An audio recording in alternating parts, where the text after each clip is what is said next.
एक काम करो, आंखें बंद करो और याद करो एग्ज़ाम से एक रात पहले तुम स्टडी नहीं कर रहे थे, तुम रट रहे थे, word by word, page bye page. इसलिए नहीं कि तुम एक्चुअली समझ रहे थे, बल्कि इसलिए कि सिस्टम ने तुम्हें ये करने को बोला था। अगली सुबह गए, सब कुछ लिखा, बाहर आ गए और एक वीक बाद गॉन एवरीथिंग, जैसे हुआ ही नहीं। ये एजुकेशन नहीं है, ये एक मेमोरी टेस्ट है और हम इसे 70 सालों से एजुकेशन बोल रहे हैं।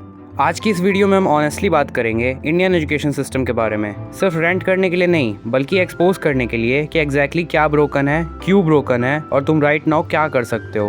एंड तक ज़रूर देखो क्योंकि लास्ट पार्ट जेन्युइनली तुम्हारी लाइफ की डायरेक्शन चेंज कर सकती है। 1835 में चलते हैं। एक ब्रिटिश पॉलिटिशियन था थॉमस मैकॉली। उसने एक डॉक्यूमेंट लिखा था जो बिलियन से ज़्यादा लोगों की लाइफ को नेक्स्ट 2 सेंचुरीज तक शेप करने वाला था। इसका नाम था मैकॉले मिनट। उसने उस डॉक्यूमेंट में लिटरली लिखा, एक ऐसा क्लास क्रिएट करना होगा जो ब्लड और कलर से इंडियन हो लेकिन टेस्ट में, ओपिनियंस में और इंटेलेक्ट में कम्प्लीटली इंग्लिश हो। इन सिंपल वर्ड्स, ब्रिटिशर्स ने हमारा एजुकेशन सिस्टम थिंकर्स, लीडर्स या इनोवेटर बनाने के लिए नहीं बनाया। उन्होंने इसे ओबीडियंट क्लर्क्स बनाने के लिए डिज़ाइन किया। लोग जो इंग्लिश पढ़ सकें, इंस्ट्रक्शन फॉलो कर सकें, पेपर वर्क हैंडल कर सकें और एम्पायर की सर्विस कर सकें। अब यहाँ स्कैरी पार्ट आता है। इंडिया को 1947 में इंडिपेंडेंस मिला। ब्रिटिशर्स चले गए लेकिन उनका डिज़ाइन किया हुआ एजुकेशन सिस्टम वो रह गया, ऑलमोस्ट कम्प्लीटली अनचेंज्ड। हमने अपना फ्लैग चेंज किया, गवर्नमेंट चेंज की, करेंसी चेंज की, लेकिन वो सिस्टम जो हमें सप्रेस करने के लिए बनाया गया था वो रह गया। और हम 79 ईयर्स बाद भी हम सेम क्लास में बैठ रहे हैं, सेम टेक्स्ट बुक रट रहे हैं, सेम टाइप के एग्जाम्स दे रहे हैं। ऑनेस्टली एक बार इस चीज़ के बारे में सीरियसली सोचना। एक चीज़ ऑनेस्टली पूछना चाहता हूँ, तुम्हारे घर में क्या होता है जब रिजल्ट्स आते हैं? 95% आए, तुम जीनियस हो। पूरा फैमिली सेलिब्रेट करता है, रिलेटिव्स कॉल करते हैं, नेबर्स कॉम्प्लीमेंट करते हैं। 65% आए, तुम डिसअपॉइंट हो। चाहे तुम एक अमेजिंग आर्टिस्ट हो, ब्रिलियंट कोडर हो, इनक्रेडिबल कम्युनिकेटर हो, नथिंग मैटर्स। वो number on the marksheet becomes your identity. यही है मार्क्स ओवर माइंड कल्चर। और ऑनेस्टली इसने इस सेंचुरी में किसी भी और चीज़ से ज़्यादा पोटेंशियल डिस्ट्रॉय नहीं किया है। ये रियलिटी है जो कोई डिस्कस नहीं करता। क्लास का टॉपर जो 97% लाया था, स्कूल में हार्डेस्ट वर्क करता था, अच्छे कॉलेज में जाता है और फिर सेम जॉब मार्केट में ग्रेजुएट होता है जहाँ बाकी सब हैं। मीनवाइल वो इंसान जो बेयरली पास हुआ लेकिन उसने अपना पूरा टाइम कोडिंग, बिजनेस या रियल स्किल्स सीखने में लगाया, वो 5 साल बाद अक्सर बेटर पोजीशन में होता है। वाई? क्योंकि मार्क्स तुम्हारी एबिलिटी टू मेमोराइज मेजर करता है। थिंक करना, प्रॉब्लम सॉल्व करना, कम्युनिकेट करना या रियल वर्ल्ड में वैल्यू क्रिएट करना, ये नहीं। तो हम रॉन्ग चीज़ मेज़र करते रहते हैं और फिर अपने स्टूडेंट्स को बोलते हैं कि ये रॉन्ग मेजरमेंट उनकी लाइफ की मोस्ट इंपॉर्टेंट चीज़ है। ये सीरियसली मेस्ड अप है। कोटा का नाम सुना है? राजस्थान में एक सिटी है जो इंडिया की अनऑफिशियल कैपिटल बन गई है एग्ज़ाम प्रेशर की। हर साल 2 लाख से ज़्यादा स्टूडेंट्स अपना घर छोड़कर, कुछ तो सिर्फ 13-14 साल के, कोटा आ जाते हैं IIT, JEE और नीट के लिए। वो छोटे हॉस्टल रूम में रहते हैं, दिन में 14 से 16 घंटे पढ़ते हैं, बेयरली कोई सनलाइट देखते हैं, फ्रेंड्स से बेयरली मिलते हैं। उनकी पूरी एग्जिस्टेंस 2 सालों के लिए लिटरली एग्ज़ाम तक रिड्यूस हो जाती है। और ये हार्ट ब्रेकिंग पार्ट है, कोटा में इंडिया के हाईएस्ट स्टूडेंट सुसाइड रेट्स हैं। हर कुछ वीक्स में एक स्टूडेंट जो एक ड्रीम लेकर आया था, जिसके पेरेंट्स ने सब कुछ सेक्रीफाइस किया था, वो टूट जाता है। प्रेशर अनबियरेबल हो जाता है।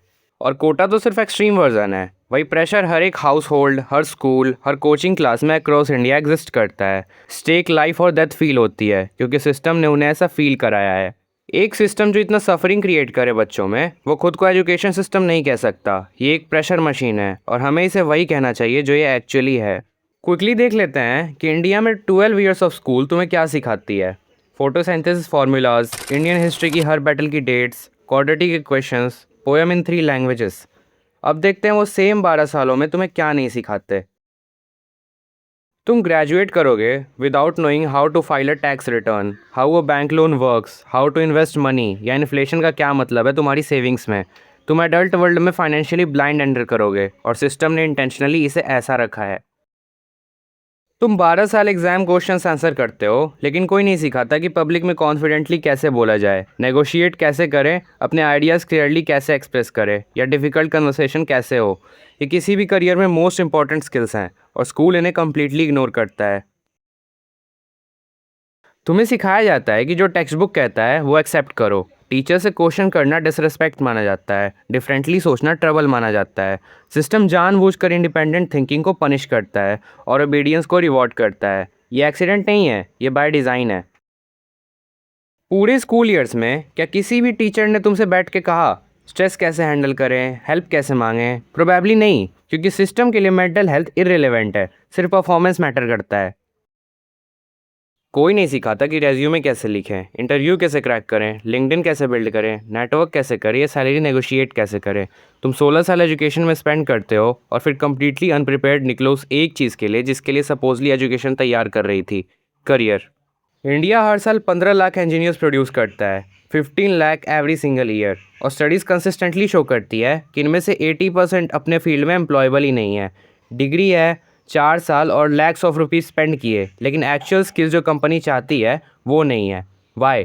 क्योंकि इंडिया में डिग्री और स्किल कम्प्लीटली डिस्कनेक्ट हो गई है। हमने एक ऐसा सिस्टम बना लिया है जहाँ piece of paper actual knowledge से ज़्यादा मैटर करता है। कंपनीज कॉलेज के नाम पे हायर करती है, पर्सन की एक्चुअल एबिलिटी पे नहीं। तो स्टूडेंट सारे एनर्जी नाम के पीछे लगाते हैं, आईआईटी, एनआईटी, डीयू, नॉलेज के पीछे नहीं। और वो स्टूडेंट जो इंजीनियर या डॉक्टर नहीं बनना चाहते, जो artist, musician, writer, chef, designer या एंटरप्रेन्योर बनना चाहते हैं, उन्हें डायरेक्टली या इनडायरेक्टली बोल दिया जाता है कि उनके ड्रीम्स वैलिड नहीं है। साइंस और इंजीनियरिंग सक्सेस है, बाकी सब बैकअप प्लान है। ये पैशन को इंडस्ट्रियल स्केल पे किल कर देता है।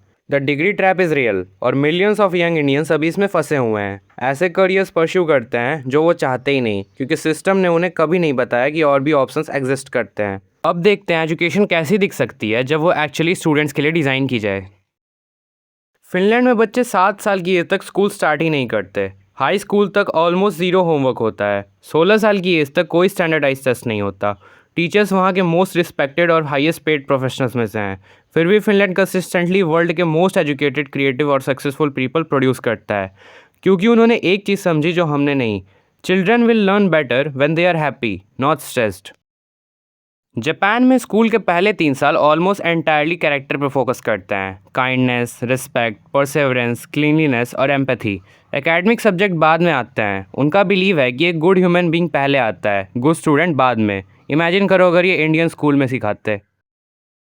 जर्मनी में वोकेशनल ट्रेनिंग को यूनिवर्सिटी डिग्री के इक्वल रिस्पेक्ट दिया जाता है। एक स्टूडेंट जो मास्टर इलेक्ट्रीशियन, प्लम्बर या कारपेंटर बनता है, उसे यूनिवर्सिटी से एमबीए वाले की तरह सेलिब्रेट किया जाता है। इसलिए जर्मनी में वर्ल्ड के लोएस्ट यूथ अनएम्प्लॉयमेंट रेट्स हैं। वो स्किल को रिस्पेक्ट करते हैं और हम सिर्फ डिग्री को वर्शिप करते हैं। 2020 में इंडिया ने new education policy NEP 2020 launch की, और ऑनेस्टली इसमें कुछ जेन्युइनली आइडियाज़ हैं। ये रोट लर्निंग रिड्यूस करने की बात करता है, क्रिटिकल थिंकिंग और क्रिएटिविटी प्रमोट करता है, ग्रेड 6 से वोकेशनल ट्रेनिंग इंट्रोड्यूस करता है, स्टूडेंट को सब्जेक्ट्स चॉइस करने में ज़्यादा फ्लेक्सिबिलिटी देता है। ऑन पेपर ये राइट डायरेक्शन में एक स्टेप है, लेकिन ऑनेस्टली बताओ तो पॉलिसी और इम्प्लीमेंटेशन इंडिया में 2 डिफरेंट थिंग्स हैं। वो टीचर्स जो ये न्यू सिस्टम इम्प्लीमेंट करेंगे वो खुद ओल्ड सिस्टम में ट्रेंड हुए हैं। मोस्ट गवर्नमेंट स्कूल्स का इंफ्रास्ट्रक्चर नहीं बदला, पेरेंट्स और सोसाइटी की एग्ज़ाम फोकस माइंडसेट नहीं बदली। सिस्टम लेवल चेंज इंडिया में स्लो होता है, समटाइम्स जनरेशनली स्लो। तो जब तक सिस्टम चेंज होता है, और इवेंचुअली होगा, रियल क्वेश्चन ये है कि तुम अभी क्या कर सकते हो। ये वीडियो का मोस्ट इंपॉर्टेंट पार्ट है, तो इसे ध्यान से सुनना। तुम्हें सिस्टम के चेंज होने का वेट नहीं करना, तुम अपनी खुद की एजुकेशन बिल्ड कर सकते हो, जो भी स्कूल तुमसे करवा रहा है उसके along side. YouTube, Coursera, skill share, दुनिया के बेस्ट टीचर फ्री या ऑलमोस्ट फ्री में अवेलेबल है। एवरी स्किल जो सिस्टम ने सिखाने में फेल किया है, तुम खुद सीख सकते हो। Financial literacy, communication, coding, design, psychology, सब वहाँ है, बस तुम्हें चूज़ करना है। तुम्हारी डिग्री तुम्हें इंटरव्यू तक ले जाएगी, तुम्हारी स्किल्स तुम्हें जॉब दिलाएगी। अभी एक रियल डेमोस्ट्रेटेबल स्किल बिल्ड करना शुरू करो, इसलिए नहीं कि स्कूल ने कहा, इसलिए कि तुमने चूज़ किया। वो चॉइस तुम्हें तुम्हारे 90% पीयर से अहेड कर देता है। इंडिया के मोस्ट सक्सेसफुल लोग, एंटरप्रेन्योर्स, इनोवेटर्स, लीडर्स, इनमें एक चीज़ कॉमन है, वो पढ़ते हैं। टेक्स्ट बुक्स नहीं, real books. Psychology, biographies, business, philosophy. सिर्फ एक बुक पर मंथ पढ़ने से स्टार्ट करो, 1 साल में तुम्हारी थिंकिंग कम्प्लीटली डिफरेंट होगी। सोसाइटी ने तुम्हें सक्सेस की डेफिनेशन दी, engineer, doctor, government job, high salary. तुम इसे रिजेक्ट करने और अपनी खुद की लिखने के लिए कम्प्लीटली फ्री हो। दुनिया किसी भी सिलेबस से फास्टर चेंज नहीं हो रही। जो स्टूडेंट्स थ्राइव करेंगे वो नहीं होंगे जिन्होंने ओल्ड स्क्रिप्ट फॉलो की, बल्कि वो होंगे जिन्होंने नई स्क्रिप्ट लिखी। इंडियन एजुकेशन सिस्टम ने बहुत सारे लोगों को फेल किया है, और वो आने वाले बहुत सारे स्टूडेंट को फेल करता रहेगा जब तक ये सच में चेंज नहीं होता। लेकिन एक चीज़ है जो वो तुमसे नहीं ले सकता, तुम्हारी क्यूरियोसिटी, तुम्हारी हंगर टू ग्रो, और ये चूज़ करने की एबिलिटी कि नेक्स्ट क्या सीखना है। सिस्टम फॉलोअर्स बनाने के लिए डिज़ाइन किया गया था, तुम्हारे पास कुछ और बनने का चॉइस है। कमेंट में ज़रूर बताना वो एक चीज़ क्या है जो स्कूल ने तुम्हें सिखाने में फ़ेल किया हो, मैं जेन्युइनली जानना चाहता हूँ। अगर ये वीडियो तुम्हारे काम आई, प्लीज़ एक फ्रेंड को शेयर ज़रूर करना। मैं मिलूँगा तुमसे नेक्स्ट वीडियो में। बाय।